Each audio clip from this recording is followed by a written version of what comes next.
King and Yates, they bridging the gap. From the US to Dubai, put pins on the map. Ball is life, and that's a fact. And a baller's life, about that exact. King and Yates, they bridging the gap. From the US to Dubai, put pins on the map. There's a time to score and a time to assist. Ain't no I in team, let the winning commence. From generation to generation, game don't stop. The new and old school got the game on lock. It's all legendary, it's all necessary. We all been all-stars before February. And after that, King and Yates, after racks. But really trying to get some wins, not just padding stats. Two basketball lovers through happenstance. Built a bond that led to greatness that advanced. Yes, sir, BTG Nation. Guess what? Listen, they bridging the gap. They bridging the gap. They twice. Listen, they bridging the gap. They bridging the gap. Man, it's been a couple weeks. It's been a couple weeks, but as they say, the boys are back in town.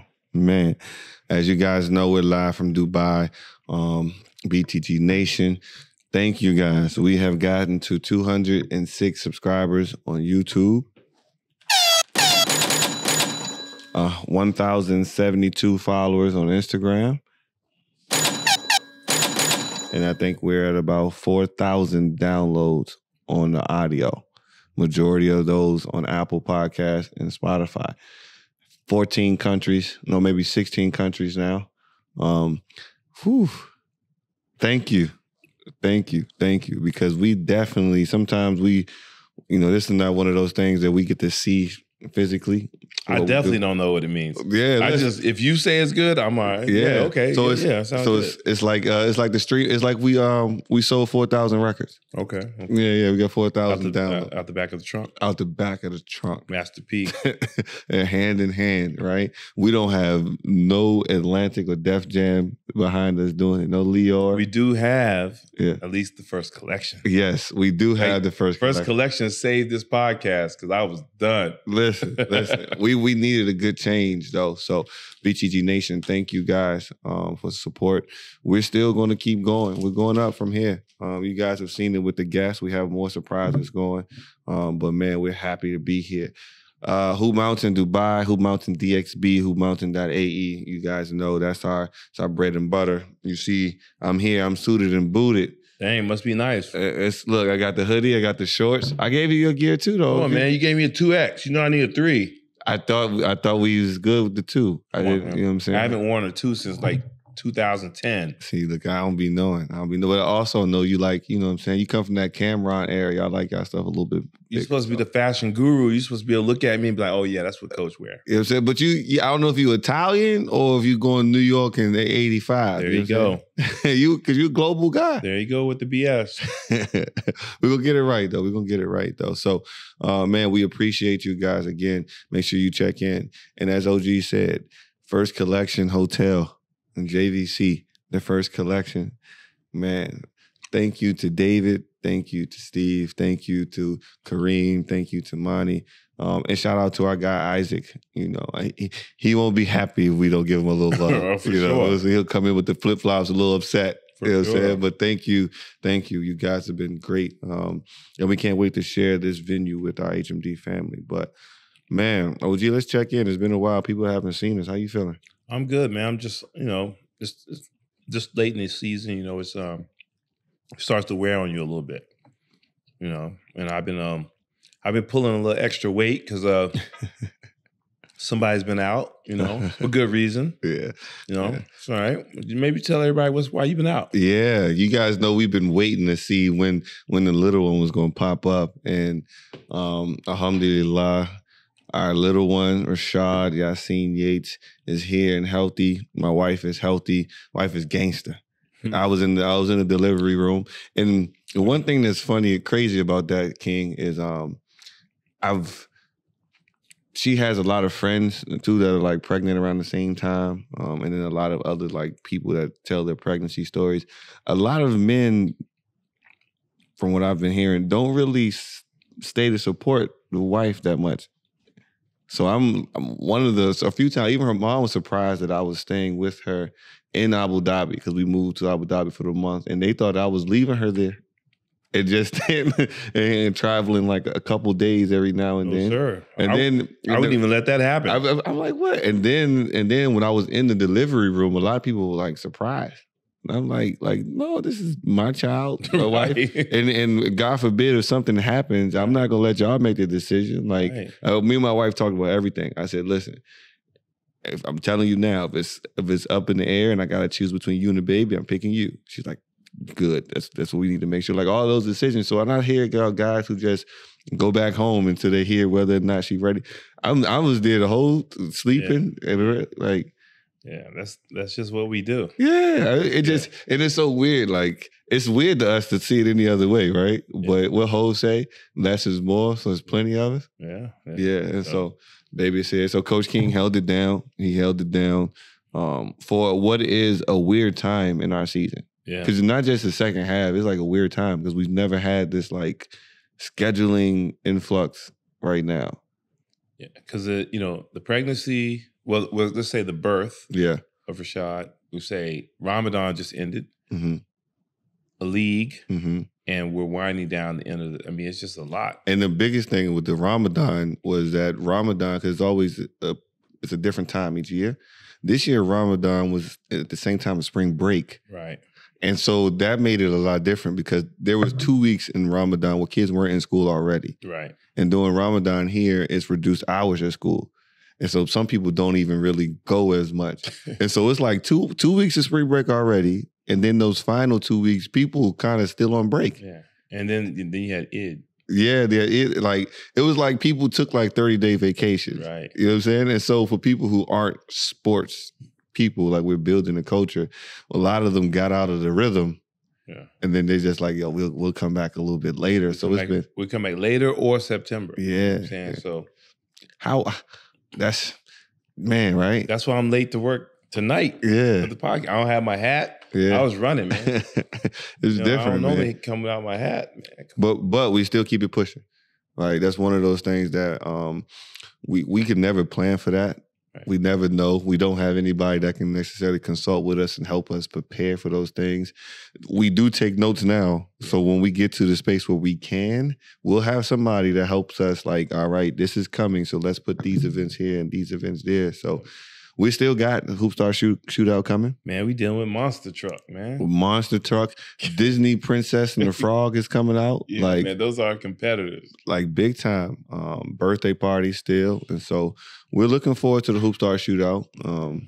We got some new wrinkles for the next 3 after this one to incite some stuff. Clothes here, HMD merchandise, the family collection.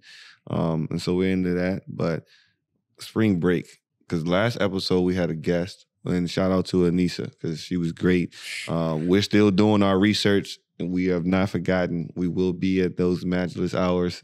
Yeah, when we come, we just want to make sure we come correct. Absolutely. So that way we don't embarrass you. Yeah. We don't want to waste your time. We're going to get it all shiny for everybody. But while in that time between where I was away and when spring break and then coming back, there is a lot that we have both seen with our eyes individually. And a lot of it comes back to the same problems we've always mentioned, right? And a lot of it has to do with driving. But you give me your breakdown first, because you know your stories. It's been a while since we had King's Corner, the story time. So, man, where did I start? Because I had something today. I'm leaving Waitrose in Motor City, and I'm walking to my car, and there's an older lady trying to back out, but there's a lady double parked around. You know, that traffic's terrible. And I'm like, why are you double parked right there? She's waiting on her teenage daughter to come out. I'm thinking like, come on, man. So this lady's trying to back out, and no one's stopping for her, of course. This lady's in the way. So I'm like, man, do I risk my life? You know what I'm saying? So I said, yeah, that's what I do. I get out in the middle of the street. I stop everybody. Then a motorcycle just goes around the side and damn near goes on the sidewalk. So I got to slide over to the side a little bit more so no other motorcycles come and hold everybody back and say, you know, thank you. And then let her get out. And then help her get out, man. But she would have never got out of there. Yeah. And that's just not, first of all, you're double parked, so you're wrong. Mm-hmm. You other guys not giving her a chance to back out, You're wrong. Your motorcycle's going on the almost on the sidewalk. You're wrong. And just where is the common courtesy? And you know how much anxiety that older woman might have had in that car? Oh, for sure. For no reason. For sure, man. Man. And you know, we saw last night, you know, when we left the bump that we had. Yep. I'm dropping them off at the station, right? There's a taxi parked, about to drop some people off where they're supposed to be, though. They're parked where they're supposed to be, right? And then we're in the lane going through here, but it's still a tight road, right? There's no room to get through. The Deliveroo guy tries to go through that crack, and he hits the side mirror of the taxi that's there, and it stops. He's like, "Oh, I'm sorry." I'm like, "Yo, I would have choked you." Yeah. For what? Yeah. Why are you doing that? You know what I'm saying? I don't understand it. Just slow down for a minute, man. Let's all give each other some common courtesy on the road so we can all get to our destination safe. So I'm gonna go backwards. So 3 or 4 days ago, I'm coming through a roundabout. There's a truck in front of me. It's not a flatbed either. It's a deep bed. And all of a sudden, we're going around the roundabout. 3, 4, 5 wood panelings just fly up. Whoa. And I had to dodge them joints. And I'm like, oh my God, they're about to go through the windshield. And then as I'm doing it, other cars behind me are dodging them. I'm like, oh my God, we're about to have a 6, 7 car pileup. That's like Final Destination. It's crazy. And I'm like, I'm literally going to start, I'm going to put a camera on my dashboard to record all this stuff because people won't believe me. Yeah. Driving in Dubai is crazy. And I need it just in case I get into an accident. So here's my proof when I go to the police department. And then you talked about spring break. I'm coming back from Ras Al Khaimah, and you know, between Ras Al Khaimah and Dubai, it's some open road. Yeah. But people drive like they're crazy sometimes. Like it's the Autobahn. So I'm coming back from Ras Al Khaimah, and there's a car overturned on the other side. And I'm like, oh my God. Overside of the median and stuff too? Yep. And so I get out. I'm like, I mean, it's flipped upside down. People trying to get some people out. So I'm like, man, I don't know if that car is on fire. I don't know what. And so I'm trying to jump the guardrail, and it's sand. So I slip, cut my leg, but I'm not worried about it. You know what I'm saying? I go over there. I go on the left side. It's me and like 5 other gentlemen trying to pull the door open. We pull one lady out. So I'm like, okay, boom. And then there's somebody else in there, but the back door and the back is all crushed. I'm like, ain't nobody back there. Yeah. So I go around the other side. It is a lady back there. Yeah. So it takes us probably about 20 minutes to get her out. So we finally get her out. And man, I pray to God that she's okay because all of this was leaking. What kind of car was it? I don't know. It was like a little 4-door car. 4-door car. You know what I'm saying? And there was a guy on the side crying because I think he was the one that tapped him. And so, you know, after she gets out and, there's somebody's calling the ambulance, whatever. So I'm like, okay, she's out. Everybody's out. They had a baby in the car. They had a little boy in the car. Everybody's on the side. So I'm like, there's nothing else I can do. Right. I'm damn sure not a doctor. So I'm started walking back to the car. I got blood all on my left arm. So I'm like, damn, is this mine? Crime scene. So it's somebody else. And then my right leg is bleeding bad. My right leg is swollen because I got a bone bruise too. And I'm like, oh my God. So now I got to go get a tetanus shot. Because the last time my leg was bleeding in almost identical spot was when I helped somebody in the DMV at a car accident. Listen, now, thank God you were there, right? Because I see a lot of videos a lot of times where, things happen and people don't intervene, right? There's the studies on all that, those social studies that see how people react when people are in need of help, right? And a lot of people don't know what to do, right? Some people just get stuck, right? We see it all the time. It's performance anxiety, even in crisis, right? Right. And so if you weren't there, if you somebody who's been there to help, like that's a divine intervention. You save somebody's life. It's probably is a big spoiler for what you were thinking, like, dang, I was just trying to get away and relax a little bit. But that's always a blessing, man. Those things always come back around. And then to follow up with that, me and wifey in Abu Dhabi, right? And towards the end of the pregnancy, we like weeks week 39, right? She's like, I'm just tired of this. But she just wants to, she can eat whatever now. Certain things you eat can kind of induce you and make it go. So she's chugging pineapple juice and everything, right? And so I'm like, look, there's another Jamaican spot out there that I like. It's called West to West, right? And it has Caribbean food too, like West African food too. So you get a blend of everything. And so we had ordered food there the first week we got there. And then we had just came from the doctor and I was like, babe, we already out. What you want to do? So we go and she's like, but let me drive. I said, I don't know about all that. I don't know about all that, right? All right. And so we in the car. And this is one thing that I didn't do in the States, but I do more now, right? And that's using the hazards. Yeah. Because I didn't necessarily use. We only use the hazards when we want to park where we ain't supposed to park in America, right? Yep. But now you really use your hazards because people going crazy. And so we're in like a 3-lane going through a tunnel, and it's like, you know, I don't know if they were taught this here, but I always watch the car in front of me. Yep. Right, two or three cars ahead if I can see them, because there's somebody might have slow reaction time, and so I'm watching the cars ahead, and so I hit the hazard joint so she can slow down, and everybody's good, and then I just hear her like shriek like ah, and I'm looking around, I'm looking to see if water broke, I'm looking, and there's a truck behind us flipping and rolling, right, like directly, like our car is here, and like maybe like 60, 70 paces behind us, it's that truck. And it stopped, but I guess it got hit by something and clipped, and it flipped over and it's rolling. But it's not rolling towards us, thank God. But it's rolling, and it's broad daylight. And it's like, it's crazy because you're looking at it through the rearview mirror, and you're like, yo, what am I watching? Broad daylight. And then you just hear all the squeaking of the tires and people turning, and we're just like, man. Yeah, that flip might have caused like a 10-car pileup. Man, and thank God that it flipped in a different direction. Because like I said, that car was directly behind us. But we put our hazard on early. And I guess, you know, sometimes people, first of all, I don't think everybody does the maintenance they're supposed to do in their car. And so your brakes might not hit off like they're supposed to hit off because you ain't got them joints checked. The brake pads is weak, everything, right? Right. And so they tried to hit it. It didn't work. And I was just like, damn. And I was thinking about it because you had just told me the story about what happened. And I'm like, yo, like, it's what? Nah, man. But again, we're going to keep advocating for better driving practices in Dubai, the UAE. Yeah. You know what I'm saying? We want to be here for a while. We have so many resources here in this country. There's no need for everybody to drive as recklessly as they do because it's selfish. It's selfish and it's dangerous, man. Yeah. We are a team when we out there. We are a team. Let's make it happen. So from there, let's go to the NBA. All right, let's shoot. We haven't talked basketball in a minute. And I know people are ready to hear. And so let's start with Budenholzer being fired.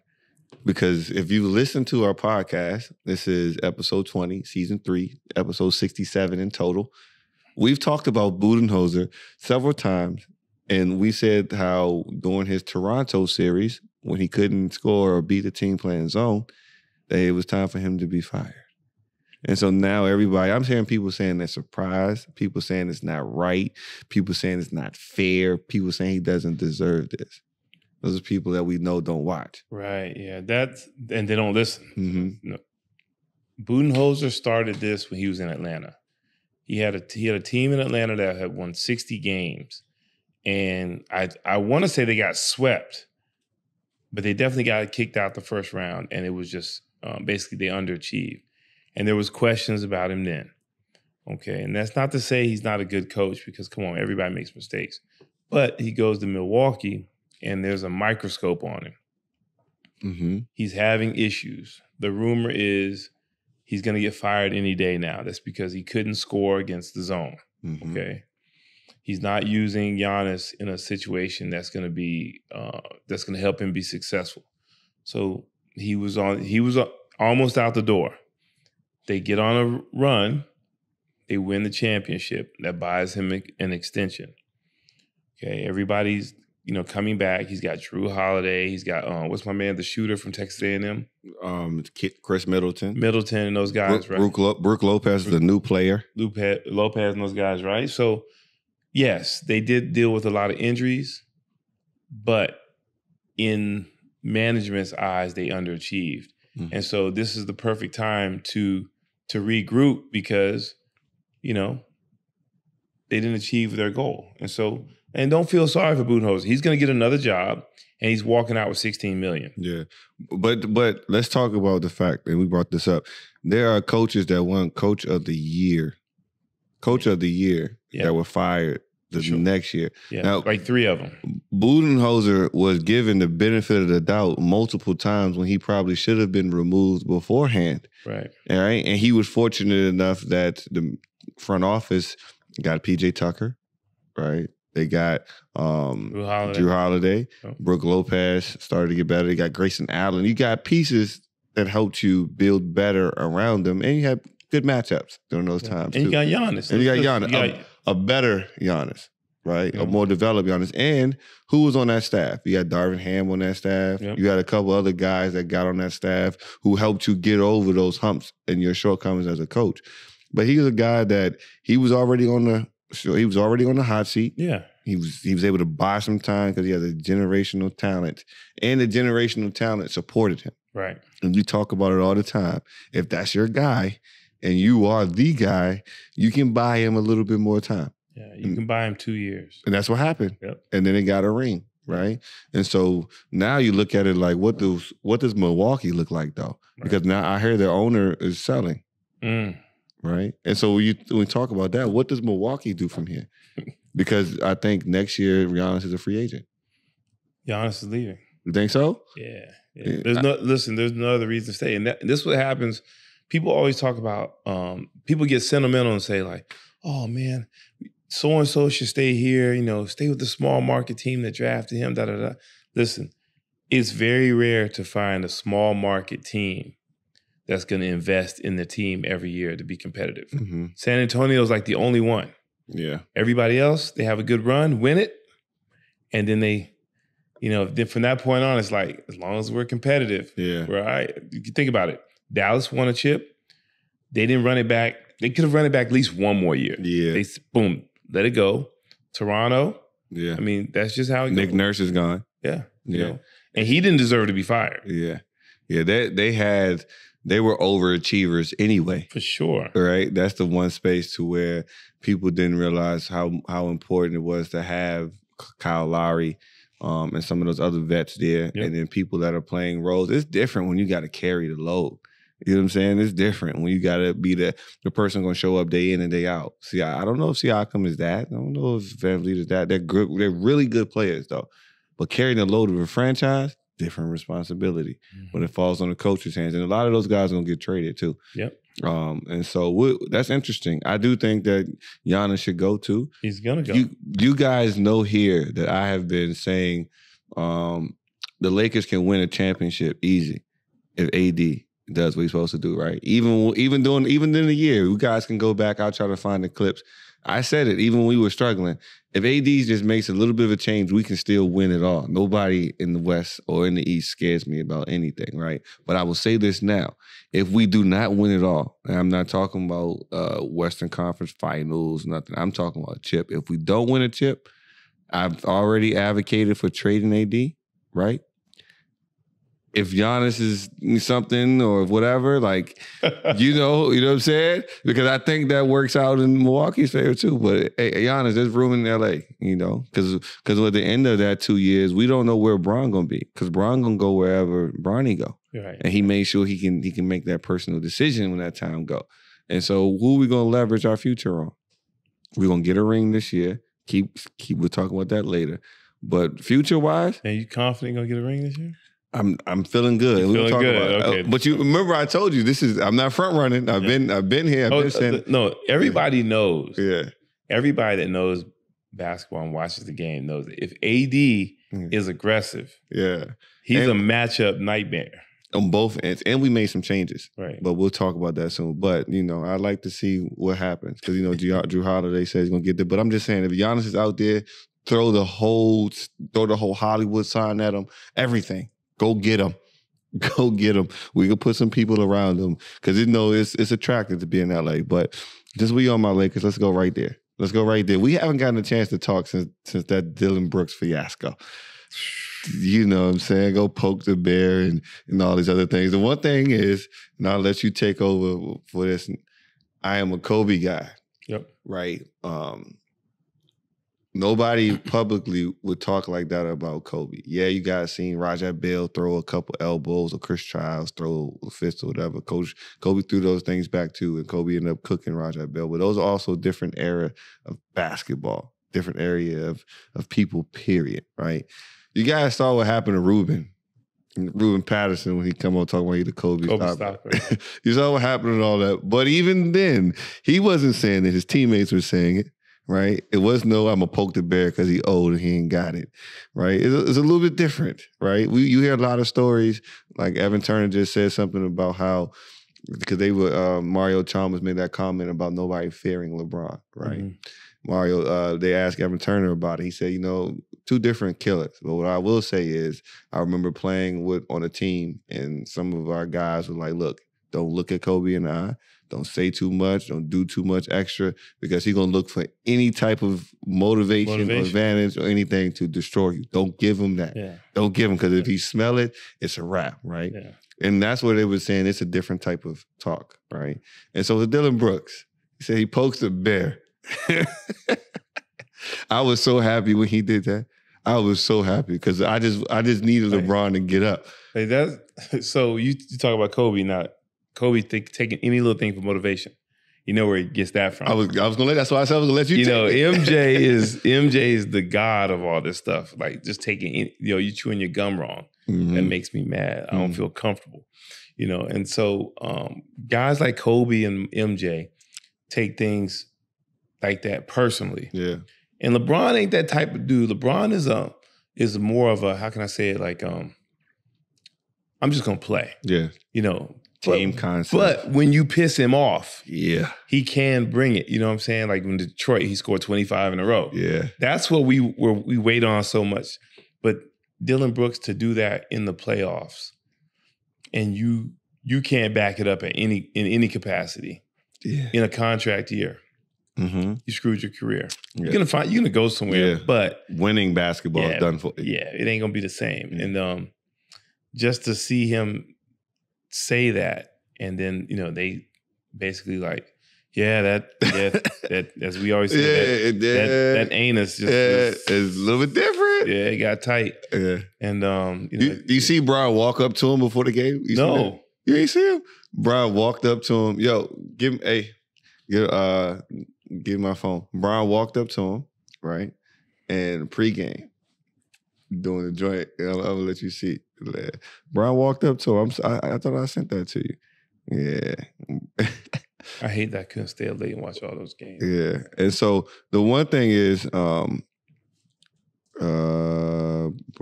The one thing too is I remember saying, remember last year I talked about how Dylan Brooks was not the guy. Right. Like he could not be the second, third best wing guy. And everybody was looking at me like, oh, no, you hating. And I was like, you said that for sure. He can't score enough for one. And if you got to put him out there to do more than just be 3-and-D, they're going to be in trouble because that's not his thing. Like I remember you just sent me something from when he was in what's it called? College. In Oregon. Like, it's like, oh, this is the guy. It's like, yeah, that's the one. Like, I didn't know you know what I'm saying? I gotta find. I'm gonna find it and show you too. But okay. Brian walked up to him in warm-ups. Walked up to him in warm-ups and was like, yeah, all right. And then you see that two-hand reverse. Like, man, 38, that's crazy. I was like, yo, that's amazing. That's crazy. And so I do think that points to the immaturity of that team. And so Dylan Brooks, I don't think it was fair for him to be publicly shamed like that from the Memphis franchise, talking about there's no way he's going to be re-signed because you did put him on the best player on every team all season. Yep. And he did perform. He did do his best. He is one of the top wing defenders in the league. You mentioned immaturity. That immaturity that emanates from that team is from top to bottom.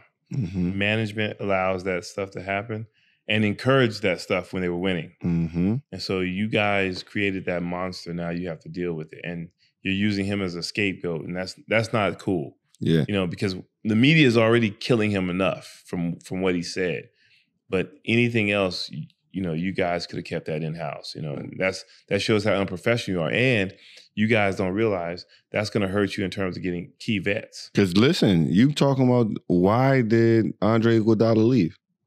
You know what I'm saying? Yeah. And so those type of things you got to make sure you're aware of at all times. And so it's going to be interesting to see what those guys do and how they bounce back, right? Yeah. I think I might have found a video. Look, this Brian walking up to him. Yeah. He said, yeah, I'm going to talk to you about it. Yeah. And then, we went on and we took over that one. And so here we go now. Lakers up 3-1 against the Warriors, right? Let's talk AD. Because AD had consistency issues. Yep. Every other game he would show up, but it would be like the craziest. It would be 30, 13, 7 blocks. Next game, 13 points, 10 rebounds. Yeah. Like what's going on? And so last night he put together a good one, 25 and 13. Let's go with AD. What are you seeing when the games that's making him effective on defense, particularly? He's active. Yeah. He looks engaged. He looks passionate. He flamed out a little bit last game because I think it wore him down a little bit. But he got them off to such a good start that they can maintain. Mm-hmm. And that's the difference right now. Like just to see him, get bumped and not wince and grab his arm or grab his leg, that's just showing that he's trying to power through and playing the right way. And so, listen, if he does that, there's only one or two people in the league that can match up with him. And one, Giannis is out. Yep. Embiid and Joker still, trying to get there. But, it's on him. The Lakers can actually win. They should actually be four. It should have been a sweep. Yeah. If he put together two aggressive games, they win game 2. Yep. So tell me what you're seeing defensively, though. And because we always talk about pick and roll coverage. Yep. That's the most important action that you got to cover in the NBA. But what are you seeing different in the way that D-Ham is adjusting our position on pick and roll? Well, if it's AD involved in pick and roll, AD is not sitting back and drop coverage. He's coming up. Mm-hmm. And, unlike most bigs, you can't just turn the corner on him. If you do get by him, there's always the chance that he's going to get it from behind. He's going to alter your shot. And then if you can't get by him, you trying to create enough space to get your shot off without him contesting. That's almost a no-no. We saw that with Steph. Now you have to continuously try to attack him to try to wear him down, but he is still young. Mm-hmm. He's athletic, and he's when he's engaged, he's real good defensively. Yeah. So he covers a lot of ground, man. He's just active, and what can you do with that? Yeah. I've been noticing how hard it's been for people to make passes off the pick and roll because of that. Mm-hmm. Because he's staying big. Yep. He's staying big. And so, of course, we block everything. We get all those things, too. But those one-handed passes, and to Steph's credit, he has been doing a good job dishing the rock, too. 14 assists this last night, 13 assists the night before. Yeah. But the Warriors overall have been committing a high amount of turnovers, which they've been doing because we always highlighted that here too. Yeah. But they're doing that and not getting good shot selection. Steph, he did get a lot of assists because, the number one fan, TJ, we talked today about it. And he's talking about, man, you're right, JK. He does turn it over a lot in crunch, moments. And I said, he has 14 assists, right? But those are assists where even if you were a 2 guard, and you have passing ability, you can drop those off because you're drawing 2, you're kicking one behind your back, it's a pocket pass here, it's pass over the top there. But a point guard with the ball in their hands late in the game, especially him, it's either got to get to the right person or you got to get a shot. Yeah. And that's where people don't give Chris Paul enough love. Yeah. Because if it's in his hands late in the game, he's not turning it over. Yeah. And that's the only thing with Steph and Steph's problem is kind of what Russell Westbrook has sometimes. They're natural 2 guards. Man, I had this argument with my boys in the group chat because they talked about, is Steph the best point guard ever? And I was like, Steph's not a point guard, right? And so we always get into this debate about what this era of basketball is, blah, blah, blah, blah, blah, blah.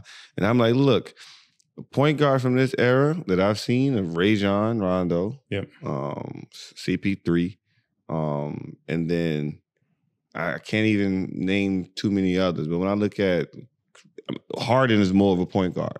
Because then he made that transition. But it's like it's different. And we're gonna really have to come on and dedicate, a topic to that and break that down. Because yes, traditionally point guards didn't score as much, but even the scoring point guards from before, like Isaiah Thomas, it's a list of them. Scott Skiles can shoot the piss out the ball, as they'll say. Like, it's a long list of them. All of them were leading offenses. They were great at it too. Right. And so that's why we see so many point forwards now, right? Because the lead guards aren't as good as running teams and being able to balance that. A lot of them are just athletes, right? And so, but we'll get into that. And that's okay. Yeah. Like people think that that's a knock on Steph. No, it's not. That's for you to be labeled as a 2-guard and you're undersized for what we consider a traditional 2-guard. That's a badge of honor. Yeah. Because you still are you're basically a hybrid point guard. Yeah. You know what I'm saying? You just happen to score better than you do around the team. Yep. Allen Iverson was smaller than Steph. What was he? He was a 2-guard. And they argue with me because I said, look, he averaged the same amount of assists as AI for his career. Yeah. I said, you talking about the playmaking, and AI doesn't have the type of skill around him, right? And then they talk about Dame, and I was like, look, we look at Dame and we forget that when he first came in, he played more of a true point guard role. And strapped up until they got rid of the talent that was around him. So he had no choice but to get hit, right? And so it's different, but we'll break that down. But to that point, we got to talk about the struggles the Warriors are having, right? Shout out to Looney for being a master at his craft, being a master that we love that. Somebody that loves to get his nose dirty and rebound. Man, that cat, man. Looney is he is a dog. Yeah, for sure. And you deserve every penny you're going to get. But their struggles right now are with scoring because D Ham has put together a great defensive plan. And we have the wings and the pesky guards to guard them. Size. Shout out to D Ham for making that adjustment and playing Lonnie Walker. Lonnie Walker was out of the rotation for a bit because he got bit by injury. And that was the same time that we brought in Beasley, Vando, and we had Troy Brown that was catching a little bit of a rhythm shooting threes, right?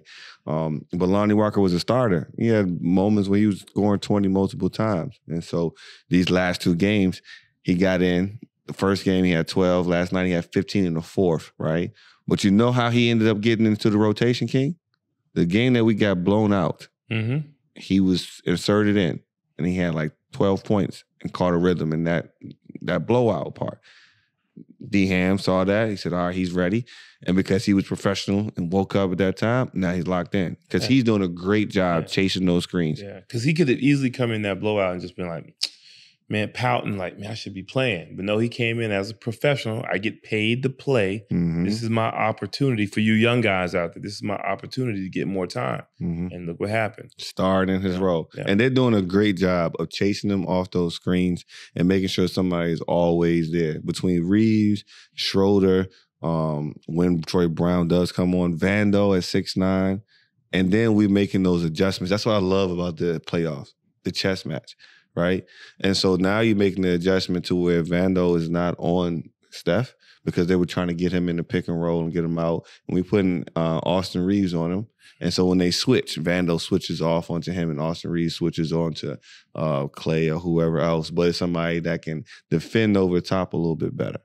But what does Golden State do? Like you talked about earlier, they try to wear Anthony Davis down in the pick and roll, which means the ball's in Steph's hands more. But then he shoots 3 for 14 from the 3. But not only do they try to wear him down by putting him in the pick and roll action all the time, people don't understand a lot of times it's with 24 seconds. Sometimes you say, screw those plays. We got to put the ball in the best player's hands. And so do you want Steph operating with the ball where he can pick his spots, or do you want Steph catching it with 3-4 seconds left? You see what I'm saying? Yeah. So sometimes you got to just say, hey, man, look. Yeah. All right, Steph, pick and roll. Yeah, let it go. Because otherwise, with all the length and stuff that you just mentioned, like it's hard for him to get the ball. Man, yeah. You know, that's extra work for him. So now he gets it. Clock's running down, so that's the extra defender. Yeah. And then Jordan Poole is playing terrible. Last night, Klay Thompson took one of the worst shots ever, and then everybody was like, what is going on? But Jordan Poole is playing terrible, and everybody's on him about it because, he signed that big contract. But, like, I guess, what are you seeing with his struggles? Doesn't know his role. That's just bottom line. And so Steph played a lot of minutes the other night, right? You almost have to rest Steph and play Poole in that role because that's the role. Poole's mentality is that I'm a scorer, which he gets a bucket, but sometimes you can kind of see the body language and on his facial expressions that he may think he's in the same category as Steph. And so the only way for him to really survive out there is if Steph's on the bench. Or he may think that the 25 shots Klay is getting, he should get 10 of those. Okay, so again, you know what I'm saying? So again, he thinks he's in the space that Klay is in. No, you're not. Yeah. But how do you tell him that when Klay wasn't there, who was holding the fort down? When they won a chip, who was the sidekick during that time? It wasn't Klay, it was Jordan Poole. Big moments, ball in his hands. Like, why did you pay me this? And then you're going to sit me down. And it's not like I didn't. And I took the punch in the face for y'all. Like, I took that. And so that's going to be interesting. Lakers in 5. We close it out. Next game, that's my thing. I love the way, because we got to close it out with the Suns being 2-2. I think that's going to go 6, maybe 7. And we need all the rest that we can get. We need all the rest that we can get. So go handle your business, Bron. Do your thing. Miami and New York. It's over. Well, how do we get there? Miami is here after beating Milwaukee. Well, Milwaukee had injuries. But they lost Tyler Hero. Listen, Milwaukee had Giannis. 8 seed play-in team. Come on, man. That's what I'm saying. 8 seed playoff team. They were the worst 3-point shooting team in the league. They were bad on paper. Took that, but now you come. They got New York 3-1. It's over. It's over because they're playing in the zone. Shout out to Jimmy Buckets. Yeah. What? That playoff Jimmy different. Yeah. It's really like Jimmy. He a Hall of Famer to me now. Jimmy gives you some moments that, like, you just may never see again. Like, this franchise legend now. Like, he's carrying the torch of a whole franchise there. You know what I'm saying? Drinking coffee while he doing it, And so it's over. So what do you see the Knicks issue with? Because you talked about this all year. You talked about it all year. Well, when you watch them play against the Heat in the zone, it's just like they have no clue as what to do. Because they're so used to playing against man and kind of going helter-skelter and depending on Jalen Brunson too much. Yeah. If you can bottle him up, everybody else is dead. My man Stephen A said, look, we might got to trade Julius Randle. I'm sick of him. Yeah, I was like, whoa, he was all NBA at first, all-star. What's going on? Yeah, expectations were different then. How do you feel about the way Davis has been using or not using his bench? Well, come on, man. Like, he's never played his bench, ever. It's stubborn. But he got a bench with D Rose and Fournier, though, right? I didn't say that. But he just does. He's never done that, So, yeah, I have a problem with it because it's a 48-minute game. It's a 7-game series. You got to play those guys. That's what they get paid to do. Especially when you don't have a superstar. Yeah. Like, Jalen Brunson is killing it, but he's not. Yeah. It's just certain things is a little bit different, right? And so Miami, shout out to y'all. Shout out to Spo. Shout out to Pat Riley. Like, he always find a way. Hey, and you got to look at the continuity at the head, right?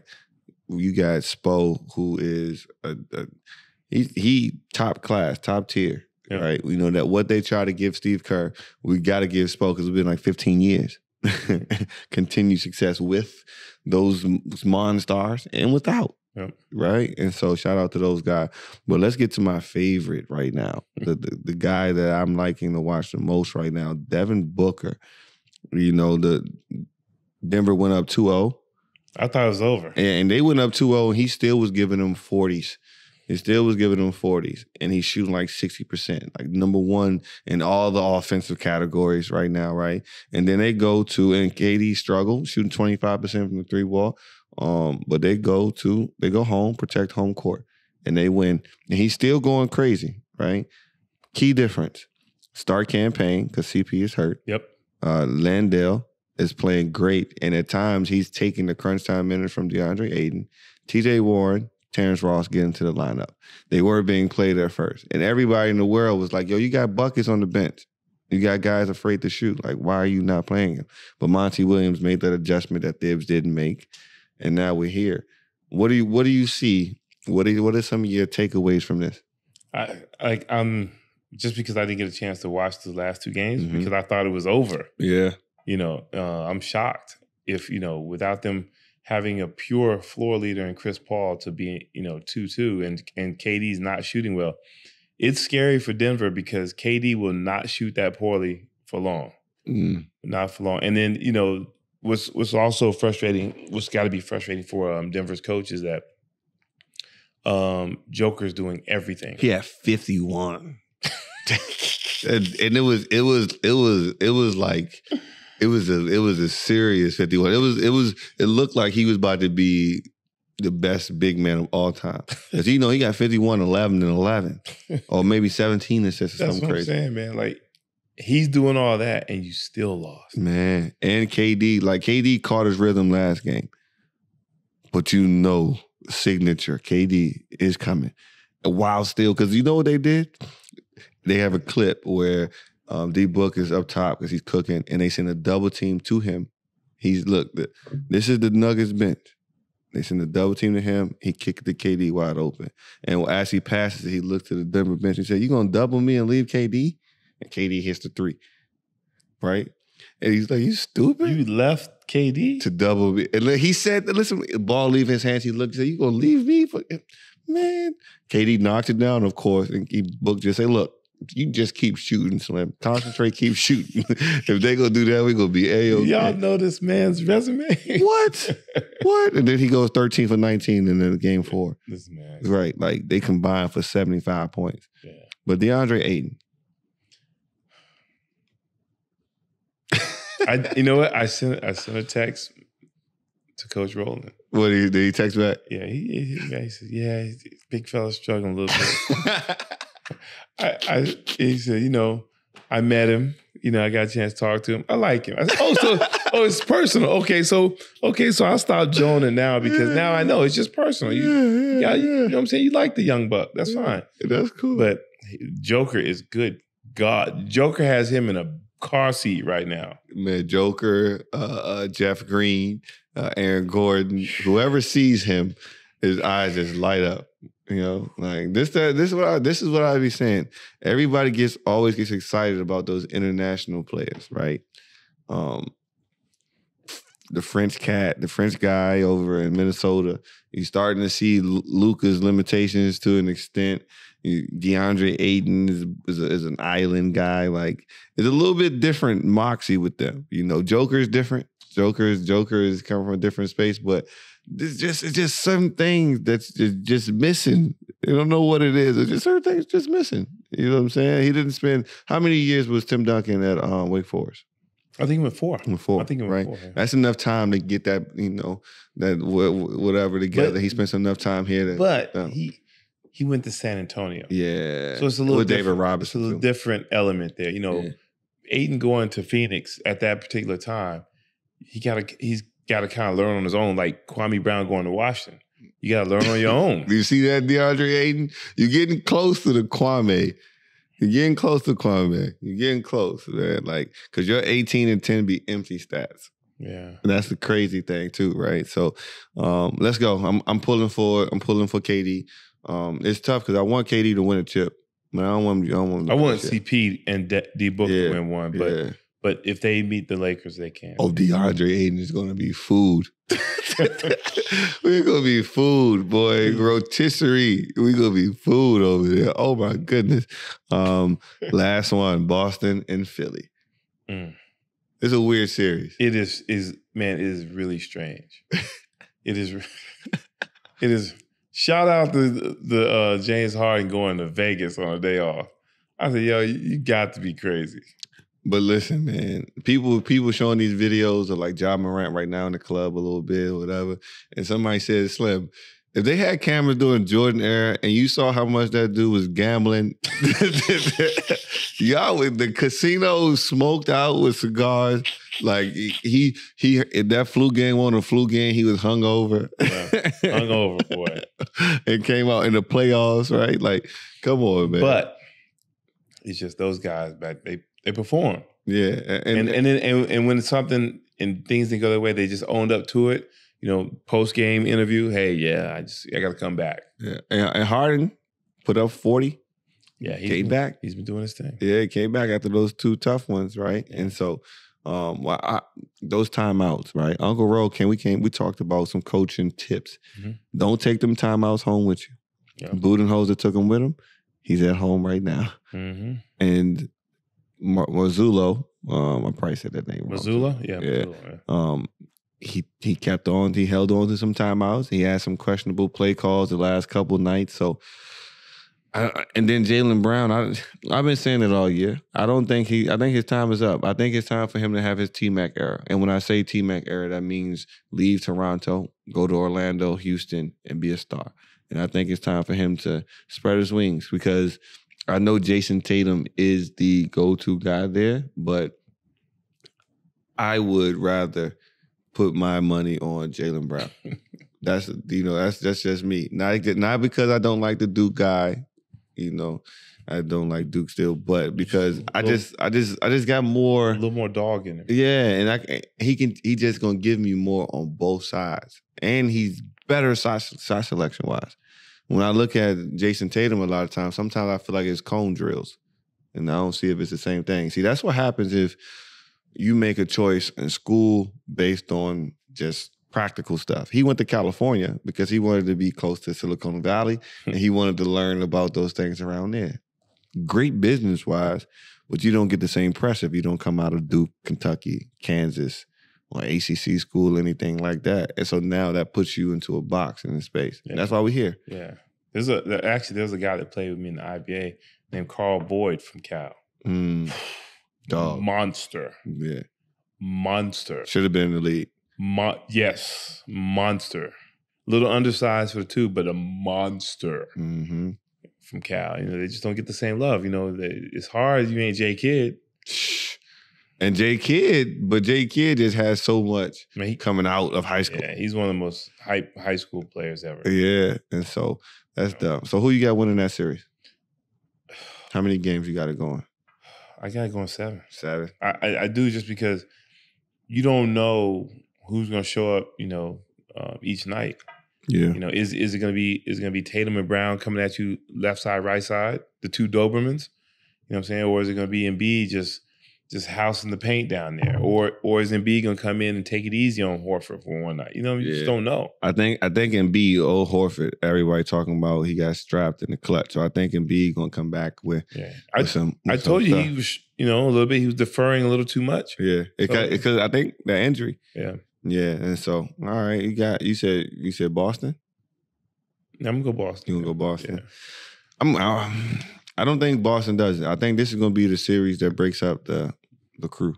I think either way they're gone. They're not. Yeah. They had enough time to go. Yeah, it's time to go. And so that's the hoop breakdown. Oh, I think Kevin Ollie got the Pistons job.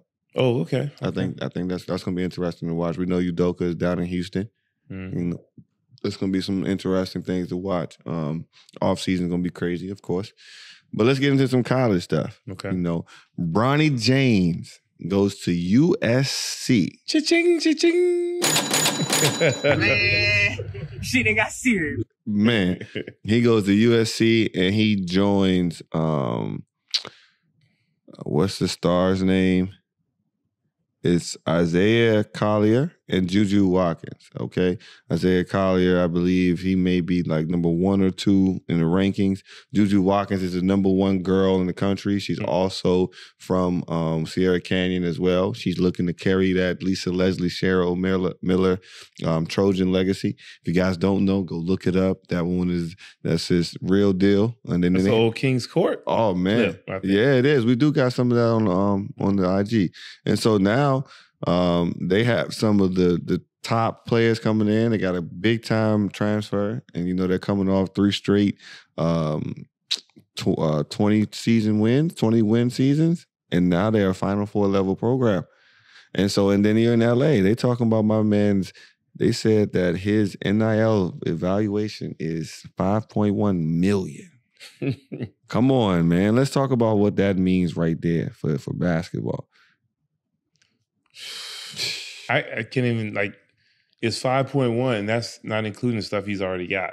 And that's before he plays. Right. That's before he plays. Because if the better you perform. Yeah, man. That was a good business decision. Yeah.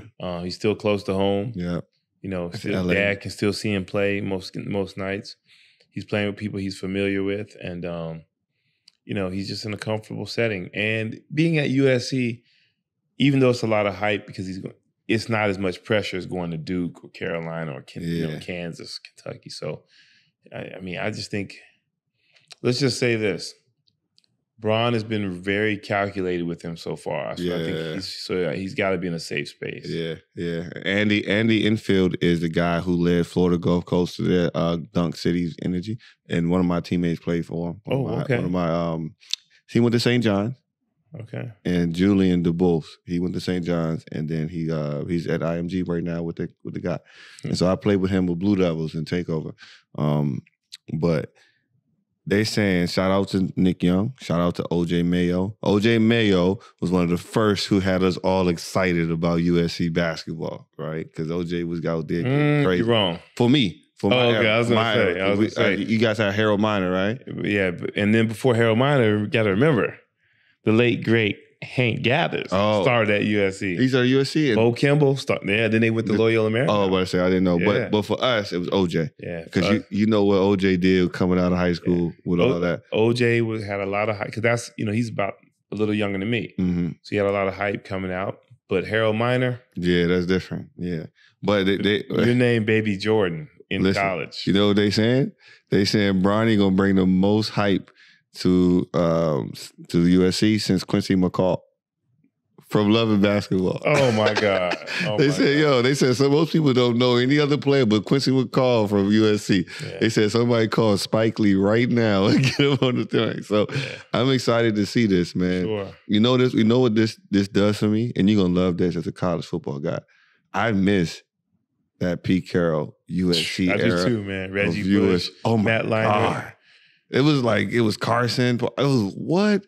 Oh man, I missed that era of college football. Yeah. And USC is the perfect place to do it. And so I'm hoping Pasadena gets rocking. It's crazy because USC is one of those places I was going to go and apply for a job at when I was thinking about going to college. And so I had a professor that was already there, was going to help me. So yeah, I'm looking forward to that. See. That's going to be dope. That's going to be dope, man. Shout out to Quincy McCall.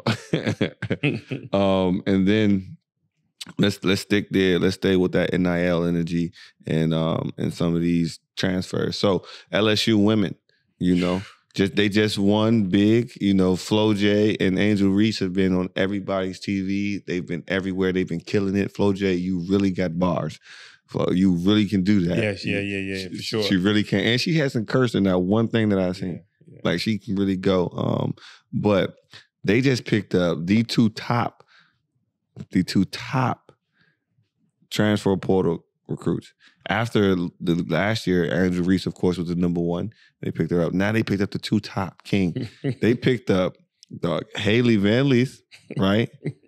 And they picked up, her name is Anissa Morrow. So Van Leith averaged 19 and 5 and shot. she shot 41% from the field and 58% from the 3-point line, right? If you guys aren't familiar with her, she's a dog. Yeah, I think she led Louisville to 2 Final Fours. Yes. Yeah. Right? And now they just picked up Anissa Morrow.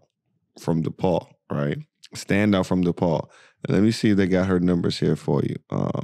Last time I looked, I think she averaged 23 and 11 boards. 6'1". You pair her with not with male or female, she has the most double-doubles in NCAA history. Angel Reese, the most double-doubles in NCAA history. 34. That means double-double every time she steps on the floor. And you pair her with somebody who averaged 24 and 12? After you replace... What? And then you still have the best... I think they have the top 5 recruiting class of freshmen coming in. What, King? Yeah.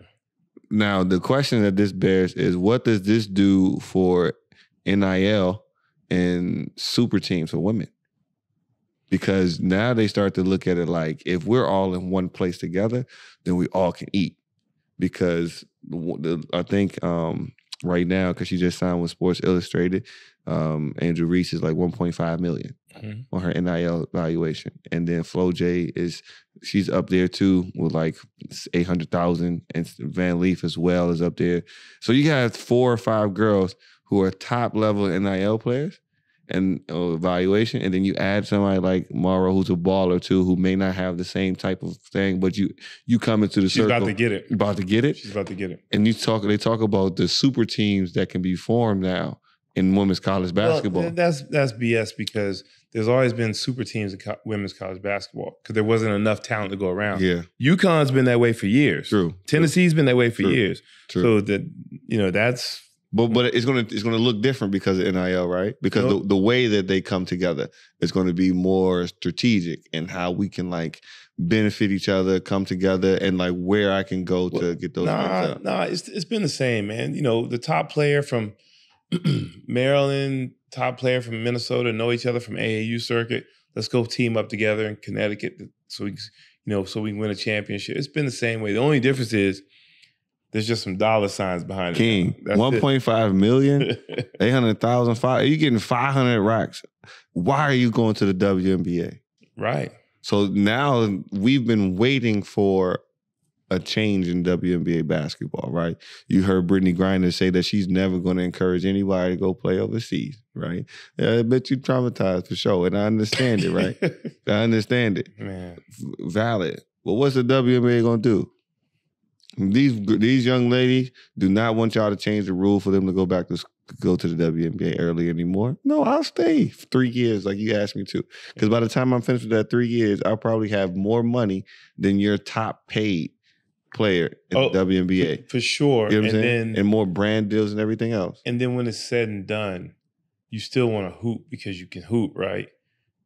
I'd rather go to Spain, Italy, or whatever and make, high 6 figures than go to WNBA and play that grueling schedule for 3 months, And they don't have enough teams because all these top girls get cut because they can't make rosters and they don't have enough teams. So now you got some of the top girls that are not playing who probably would bring more fanfare. So now they stuck in with that because the WNBA does not market the way the NCAA women does. The NCAA women's basketball, March Madness and everything is crazy. Matter of fact, they talked about that LSU game with Caitlin Clark and Andrew Reese. It had higher ratings than the Super Bowl. Right. Yeah. This is women's basketball. Right. So now WNBA is in trouble. But the difference in women's basketball, one thing, don't get me wrong, sometimes those idiots in the NCAA will screw over the girls. Yeah. I mean, not the girls, the women.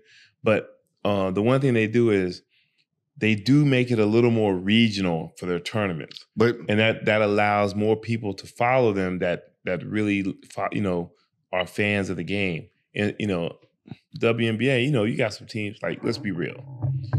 Some of those places, they're not going to a game. And the number one thing too is you hear all the girls, the women talk about it. It's like, why are you putting us in the same cities as other NBA teams? Yeah. Like, you just do your research. We should have a team in Connecticut near UConn, which you do have. We should have a team probably in South Carolina because that joint sells out all the time, right? You should have a team in, what's another spot? Louisville, maybe, or something like that. Like, you got to have teams in spots where they don't have professional teams. Man, Man, and then again, other colleges, they kind of did the work for you. They're giving you the market research. Right.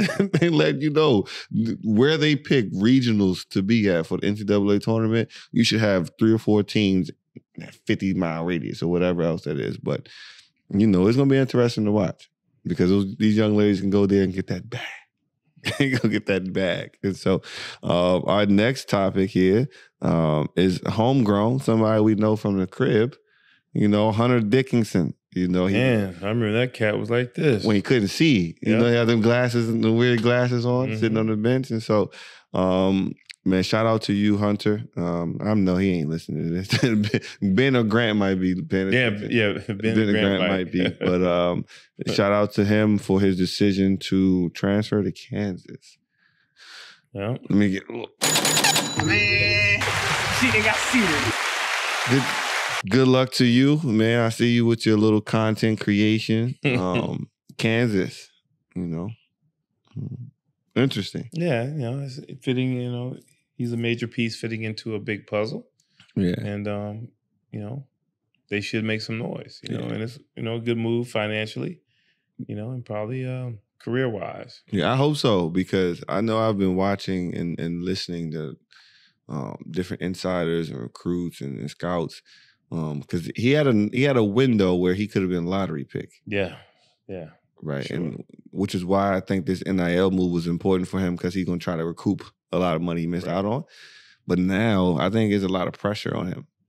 You took a while and you stalled, right? They say you didn't go to Kentucky because Kyler Perry wasn't guaranteeing you a certain amount of money in NIL. Some of the local teams you could have went to with Maryland and Georgetown where you had strong ties, you didn't go to, and they didn't talk much about it. But you go to Kansas, they say there's a point guard there that you feel like will be able to help you expand. You got championship or Final Four expectations now, and you gotta perform because there's been enough footage to see you tailed off a few times, and so this is your last crack at it, big dog. So I'm interested to see how it goes. You got the whole skill set, but I want to see how it goes. It's funny because either way, I see it like I feel like with his status, I feel like anywhere he goes, he would have made the money anyway. I just do, and I feel like because he spent so much time in college already, I feel like that's just me personally. The gratitude would have been more like, let me go somewhere I have strong ties. Yeah. You know what I mean? But everybody's different. So, It's the work. Yeah. It's the work. Everybody, the expectations are different and stuff too. But shout out to you, big dog. Make it happen. Good luck, man. Good luck. Make it happen. We need somebody from Alexandria to get to walk across that stage. It hasn't happened since Keith Bogans. And I think Chris Dunn, they'll say he lived in Alexandria for a little bit, but we haven't had one that's really stayed and been a mainstay since Keith Bogan. So I hope that makes that happen, big dog. But I got to get your guy, man. I got to get your guy. Who's that? Bobby Huggins. Yeah, Bobby Huggins. Man. Bobby Huggins. Headline: West Virginia head coach Bobby Huggins uses anti-gay slur to describe Xavier fans. Let us be clear. Us here at the Bridgin the Gap podcast, we don't discriminate against anybody. You have free will to do as you please. No, we don't condone this behavior. We don't condone any behavior. Everybody has a right to live their personal lives in their privacy. But my man, Bobby Huggins, okay, you guys know him from this legendary sweater vest in Cincinnati. Now he's here in West Virginia. And, he called the fans, an F word. He said, F those Catholic Fs. What? He said it on air. And now for a lot of you guys, they issued an apology from WVU, and he's issued a statement as well. But for a lot of you guys, for most people that know Bobby Huggins, this ain't nothing. Yeah, that's light. This ain't nothing. This ain't nothing. But it's a different climate. I'm almost surprised that this is only the first time that we've heard any type of thing from him. So, man, it's almost time for the old guys to go. Yeah, man. Yeah. That cat been sitting on the chair. in sweatsuits for like, he was in sweatsuits before COVID. And we know why you was in a sweatsuit, big guy. Like, it ain't, you know what I'm saying? It's a little bit different, man. And so watch out for that. But King, before we dip out, right, and with our post-game wrap-up, I got to read you a headline I just saw. Okay. A Utah woman who published a children's book on processing grief following the death of her husband has now been charged with his murder. What? Yo, the shit that goes on in Utah, man. Listen, a Utah woman that wrote a children's book about dealing with grief following the death of her husband's murder is now accused of the murder. That's crazy. Listen, man. Utah and Florida. Yeah. Utah and Florida. And Texas right there behind them. And then fourth would be Pennsylvania. Listen, this is stuff I know, man. Don't do that to PA, though. I'm serious, you know what I'm man. Shout out to the Midnights up there, man. I'm serious. Man, that is funny. But BTG Nation, man. Hold on, let me give you 1 second if I can. A couple of days ago, I'm in Gym Nation in Al-Quds, right? And I run into a cat that comes up to me and asks me what I'm Coach King. I was like, yeah, whatever, right? And he says, y'all listen to the podcast. I'm like, what? Because I'm not used to them. Somebody coming up to me, I'm always used to hearing you say you was out and about and you saw some people, whatever. And so I said, oh man, that's what's up, whatever. So I was like, feel free to come at us with any question. Even if you don't like something, say something, just interact with us, whatever. Because we want to talk to everybody. And so then, I went to finish up my workout. He was doing his, because I needed to get out of there, right? And I was like, man, that's rude of me. Cause I didn't even, I forgot his name that quick, right? And I was like, come on. Yeah. So I go back over, reintroduce myself. He tells me his name is Jay. So shout out to Jay. Yeah. And I find out he's from Baltimore. Oh, is it Short Jay with Dre? Yeah. So he said, I think he played with you or something like that, right? And so he's like, yeah, you came to the game one time at DIA. I was like, was it DIA? Dubai American School. And so I was like, yeah. And so he was like, he's from Baltimore. I was like, what? Yeah. And so I think he kind of looked at me like, you don't know anything about Baltimore. I started running down and I was like, yo, you know Baltimore. Yeah. His grandma lives on Park Heights. I used to live on Park Heights. We got to get him to the bump. Yeah. Sure. Matt, invite him right now. Yeah. Jay, you invited to the bump. I think I'll try to find you on IG and send you a message. Get to the bump. But it's crazy how that works, right? It's crazy. I've been getting some stuff here and there about people checking in and seeing this. Like I said, we're growing. Yeah. We're growing. Organically. Organically. And we're gonna get something behind us real soon. Yeah. We back playing a little bit too. We starting to film more things too as well. People have been telling me that one way for us to grow the podcast is to show more of our daily life outside of just Hoop Mountain, but all of our stuff. And so I got some new things that I'm about to be doing. Because I'm trying to be in the best shape of my life, knowing that you're gonna have to take a step back from the physical aspect of what we do, and I'm gonna have to take on. I'm gonna have to take on a lot more of it on top of being a father and stuff. So I'm working on some things, and so we're gonna start. You guys be on the lookout. I'm gonna start putting out some mini vlogs on what outside of the podcast and outside of Hoop Mountain looks like for me, so you guys can kind of see. And we'll get a couple of those in for Coach King too, so you guys will enjoy that. But and so with that being said, you guys soon will see the clips of the Monday night bump we had last night. We only did it was a 3-on-3 and a 4-on-4. Which play that shit. Play the Thursday before I was cooking, cats. But listen though, those 3-on-3 bumps and those 4-on-4 bumps are good. Yeah, those are great, and that was my third workout. Yeah, that's where people. That's how you learn how to play. Yeah. Especially because I had worked out that morning. I did a lift, and then our first session, nobody was there because the youngins, and so I worked out. I made a rebound for me. Old school Hoop Mountain. Yeah, for an hour, and he was tired. He was like, "Damn!" And so he looked, and I was like, we only worked out 45 minutes. He said, "But we did a lot. You did a lot." I was like, "That's why we yell at the kids about them not using their time."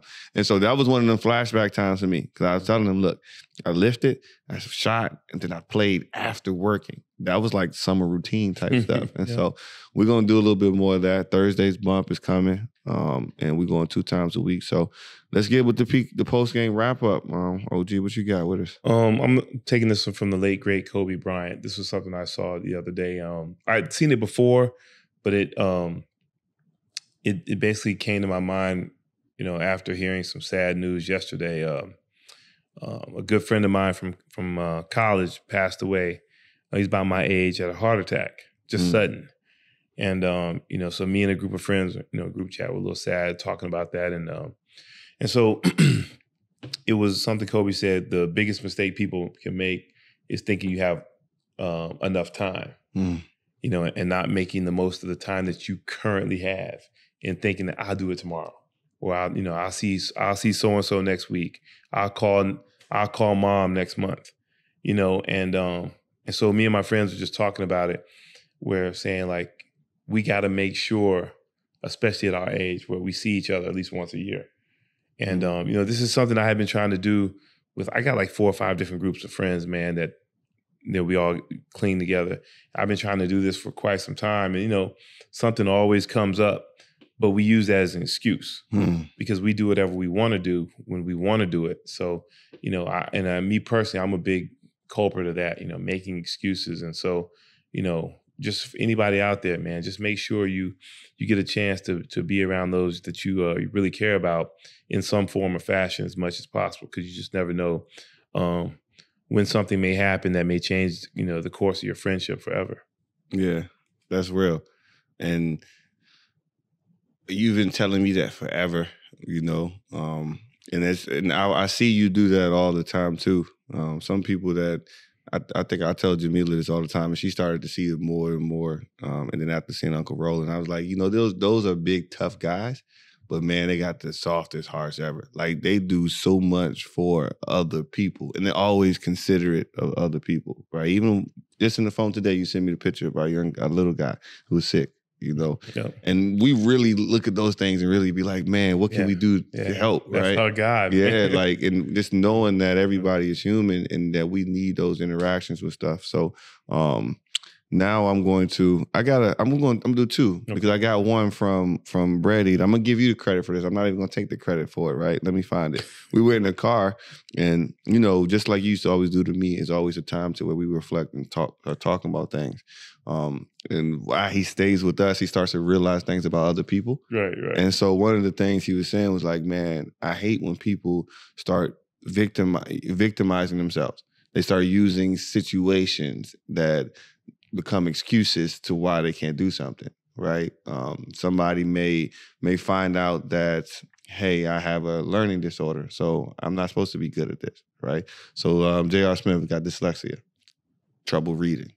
Somebody may use that as an excuse why you can't go to school and be successful, right? Somebody may say, man, I don't have a basketball court available to me that's close enough. I got to go 30 minutes to get there. So I got to do that. I can't go and I can't win this one. But those people are the ones who are always looking and admiring what other people have, because they decided that they weren't going to be a victim of their situation, that they were going to find a way to make it work. And I thought that's something that is important to hear, especially for the timing right now, because we don't have enough adversity for kids to power through. With artificial intelligence coming and being that next step, people are skipping over the work completely. You don't have to go through the struggles for anything. That builds character, and that also allows you to believe in yourself. And so that's the one I'm taking from the Bread Eater. I'm going to take another one. This is a different turn than usual. Stop being afraid of love. Don't be afraid of love, right? I got a lot of messages sometimes from people at the crib, and I just did a long caption to my wife because her birthday was just after giving birth, and we got to learn how to accept love. And once we can do that, we can give love, and that's something that we should all be able to experience. Because, man, it's much better than having to be hard all the time, having to worry about things that you just can't control, but just being able to be around somebody and just to have balance, just to be able to show your friend that you love them and they love you. checking in on them, you know, enjoying time with your wife, your significant other, all those times. Like, don't be afraid of those things. Talking about heartbreak.